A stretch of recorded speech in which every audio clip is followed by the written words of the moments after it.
ખબરોમાં બન્યા રહેવા માટે બેલ આઇકોન દબાવો અને એબીપી અસ્મિતાને સબસ્ક્રાઇબ કરો. કરજણ બેઠક પર લીલોડ ગામ આવેલું છે કે જ્યાં ભાજપના ઉમેદવાર અક્ષય પટેલ મતદાન કરવાના છે. એ મતદાન મથક પર છું અને તમે આ કતાર જુઓ. આ કતાર જોઈને જે લોકશાહીનો પર્વ છે એની લઈને કેટલી જાગૃતતા છે, કેટલો ઉત્સાહ છે, એ આ કતારને જોતા જ અહીંયા બની રહ્યો છે.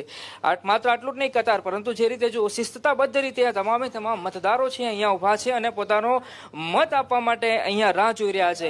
એટલે જબરજસ્ત ઉત્સાહ અને જે આ લોકશાહીનો પર્વ છે એને લઈને અહીંના જે સ્થાનિક લોકો છે, લીલોડ ગામના લોકો, તેમાં જોવા મળી રહ્યો છે. ને તમે જુઓ એકદમ સુવ્યવસ્થિત રીતે અહીંયા મતદાન ચાલી રહ્યું છે અને સોશિયલ ડિસ્ટન્સનું અહીંયા અક્ષરશઃ પાલન થઈ રહ્યું છે. ભાઈ, મત આપવા આવ્યા છો આજે, દરેકે મત આપવું જોઈએ. શું અપીલ કરશો? અને આ શિસ્તતાબદ્ધ લાઈન કતાર તમારા ગામમાં જોવા મળી રહી છે, કેટલો ગર્વ થઈ રહ્યો છે તમને? ગર્વ તો થાય. હવે આપણું ગામ છે ને બધા સારી રીતે મત આપવા આવ્યા છે, ઘણા બધા, તો ગર્વની વાત છે. તો લોકોને શું સંદેશો આપશો કે જે લોકો ઘરમાં બેઠા છે, આ એબીપી અસ્મિતાના માધ્યમથી તમારે જેમ મત આપવા આવે, શું સંદેશો આપશો? મત બધાએ આપવો જોઈએ.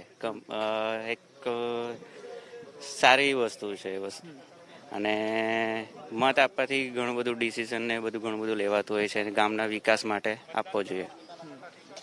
તો લોકો પણ જાગૃત બન્યા છે અને તમે જોઈ રહ્યા છો કે એકદમ સુવ્યવસ્થિત રીતે જે મતદારો છે અહીંયા પોતાનું જે સ્લીપ છે, મતદાનની સ્લીપ, એ લઈને પહોંચ્યા છે અને તેઓ પોતાનો ટર્ન છે, એટલે કે પોતાનો વારો મત આપવા માટે ક્યારે આવે. મહિલાઓ પણ છે.